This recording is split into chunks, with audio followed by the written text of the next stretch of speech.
gostaria de apresentar hoje as qualidades do Bodhisattva. O Bodhisattva é aquele que tenta praticar o caminho de Buda, né? E é muito interessante essa prática. Ela é orientada por 6 perfeições, chamadas as 6 paramitas. Claro, a minha interpretação veio de várias leituras e também de um pouco de experiência, de um pouco de reflexão, mas ela é uma apresentação rápida e ela vai, claro, só abrir caminhos para essa questão das 6 perfeições, né? Eu vou começar com a primeira perfeição, que é a perfeição da generosidade. Mas antes de entrar na questão da generosidade, eu gostaria de citar Hannah Arendt, que Hannah Arendt ela é uma filósofa contemporânea. Ela sagazmente apontou da desunião, na desavença que nasce o pensamento. O pensamento surge quando existe dificuldades, resistências, brigas, conflitos. E quando nós estamos diante dessas situações de conflitos que nós não conseguimos resolver e que o conflito, em vez de ser construtivo, se transforma em violência, nós precisamos pensar para ver como é que a gente pode resolver de forma pacífica a situação. Então, o pensamento surge quando nós tentamos encontrar um caminho mais harmonioso e significativo, que propicia ao ser humano condições de possibilidade de trilhar um caminho em direção à felicidade de si próprio e dos outros, de todos nós, né? Para alcançar essa felicidade, os sábios orientais são pouco conhecidos, né? Eles se inspiraram muito nessa direção das 6 perfeições. E é quase que uma tradição no budismo falar das 6 perfeições, como, por exemplo, na nossa tradição judaico-cristã, nós vamos nos referir ao Sermão da Montanha, Mateus 5, quando nós queremos falar de amor ao próximo, né? As 6 paramitas, as 6 perfeições, são uma referência do Bodhisattva, né? da prática do Bodhisattva. E entrando no Google, na internet, a bibliografia é extensíssima, muito foi escrito sobre essa temática, né? Vamos começar pela generosidade. Eu diria que, tradicionalmente, né, toda a felicidade do mundo vem de querer e lutar pela felicidade dos outros, e que toda infelicidade do mundo nasce da busca de cada um de nós para a própria felicidade, sem pensar nos outros, né? O altruísmo, a interdependência, pode nos conduzir a um mundo muito mais harmônico, muito mais feliz do que o egocentrismo, no qual a gente recusa dividir, compartilhar. E essa reflexão, que se originou no Oriente, atravessou várias culturas em contextos históricos diversos, e todas apontam para o bem-estar coletivo antes do bem-estar pessoal. E hoje em dia nós estamos numa época que é quase que o contrário, né? Uma época de marketing pessoal, de valorização da autoestima, e essa questão da estima do outro antes de si próprio, ela pede prudência, equilíbrio, reflexão, porque é quase que contracorrente, né? Dizer, vamos ser generosos, Vamos pensar nos outros primeiro e em nós depois, né? E aprender a se doar para uma justa causa, para o próximo, para o distante, para o colega, para os amigos, para os familiares, nos propicia uma alegria, claro, né? Capaz de nos reconciliar com os outros, conosco, com a sociedade. E eu penso que todos temos uma contribuição para dar, nós podemos oferecer nosso tempo, nossa escuta, nosso esforço, parte de nossos recursos, e nenhuma oferenda, mesmo humilde, deve ser desvalorizada. No entanto, nós precisamos estar atentos à motivação da entrega, para que essa entrega ela seja desinteressada e ela tenha realmente em vista a felicidade do outro. E aí que talvez haja uma perversão da generosidade, quer dizer, eu vou investir nela, eu vou investir nisso e vai me dar tal retorno, e aí será que nós estamos sendo, perdão, generosos mesmos, né? E como é que é essa questão de realmente se doar, ou doar de si, ou doar de seu tempo, sem esperar nada em troca? O filósofo Emmanuel Levinas, ele diz, eu me dou, né? Eu me dedico ao outro e a recíproca é problema do outro. Quer dizer, não é problema meu. O meu problema é essa capacidade de oferecer o melhor de mim mesmo, e se há um retorno, se não há um retorno, não é problema meu, é problema do outro. E essa posição, ela é complicada, né? Porque ela parece até, né, desequilibrada.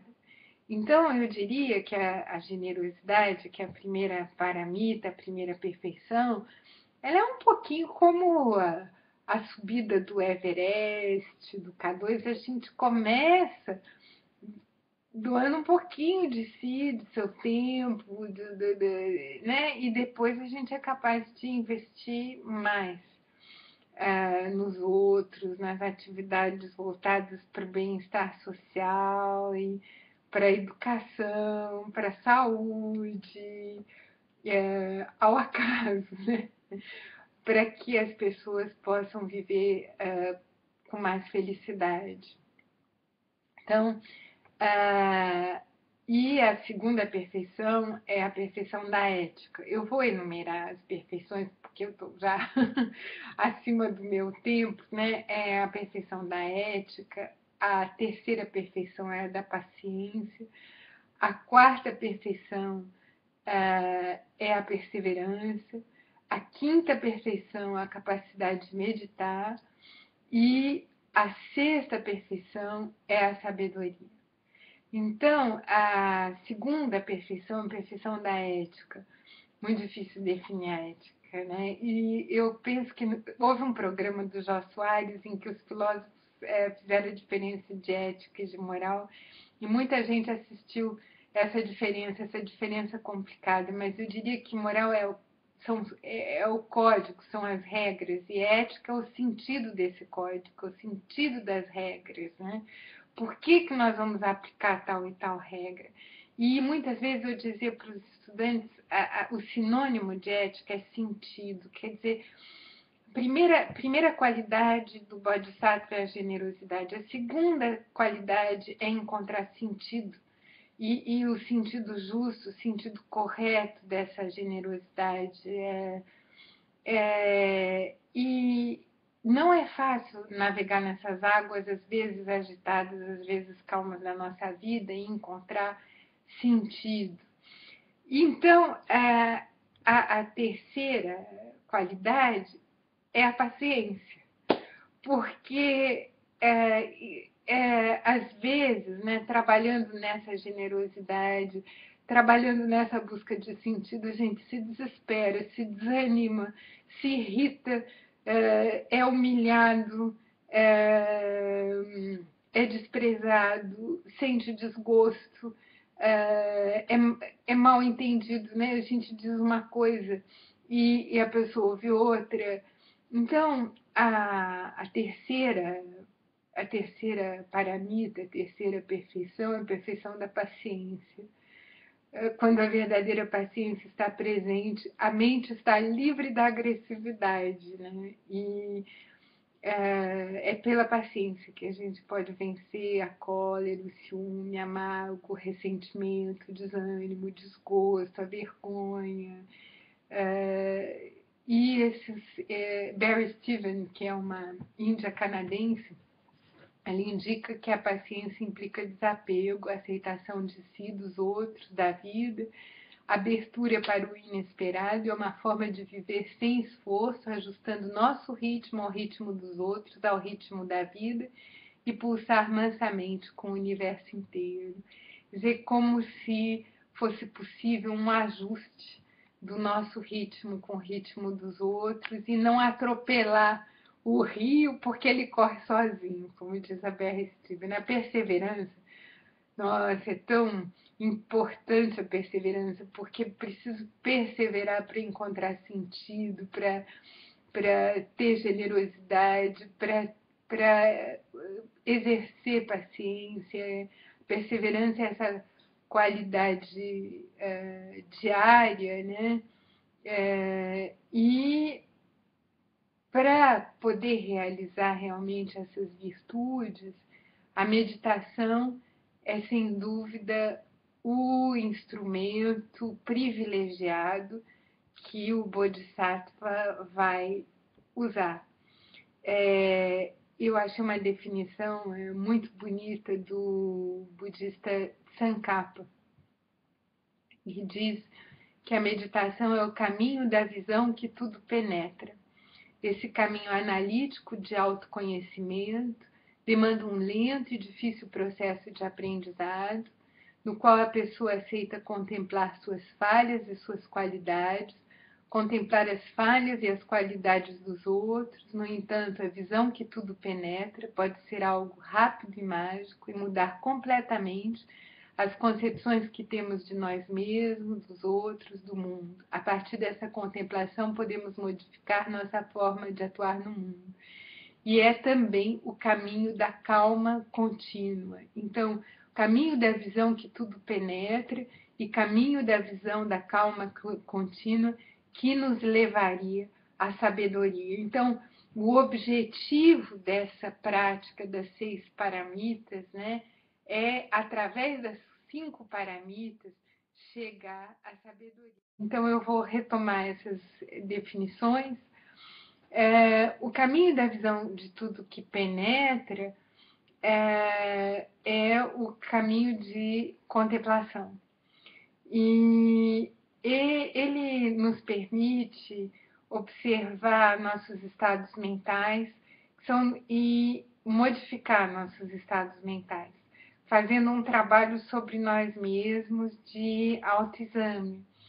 E um trabalho muito abrangente, porque não deixando nada no escuro e realmente tentando buscar ouvir, dar atenção a tudo que vem em nós enquanto nós estamos meditando, né? Estar presente a todos esses pensamentos. É muito interessante essa visão abrangente, essa visão que tudo penetra.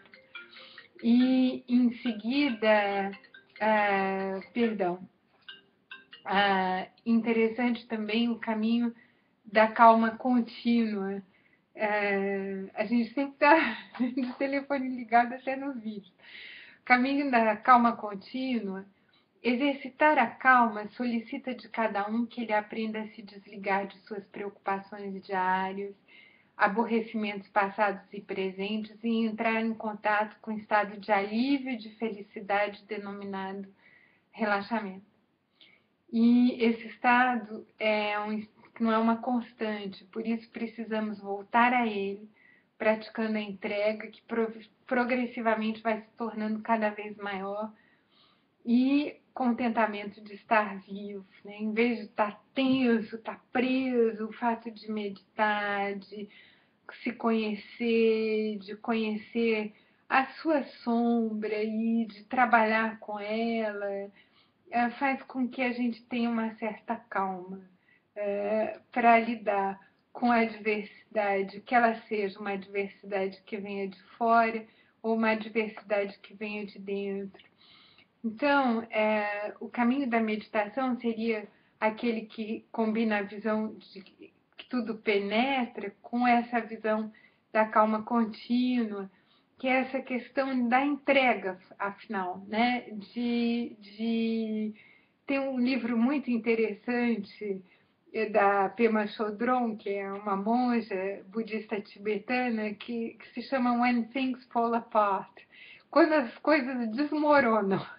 E, às vezes a gente não está preparado, mas ela diz que as coisas estão sempre desmoronando, né?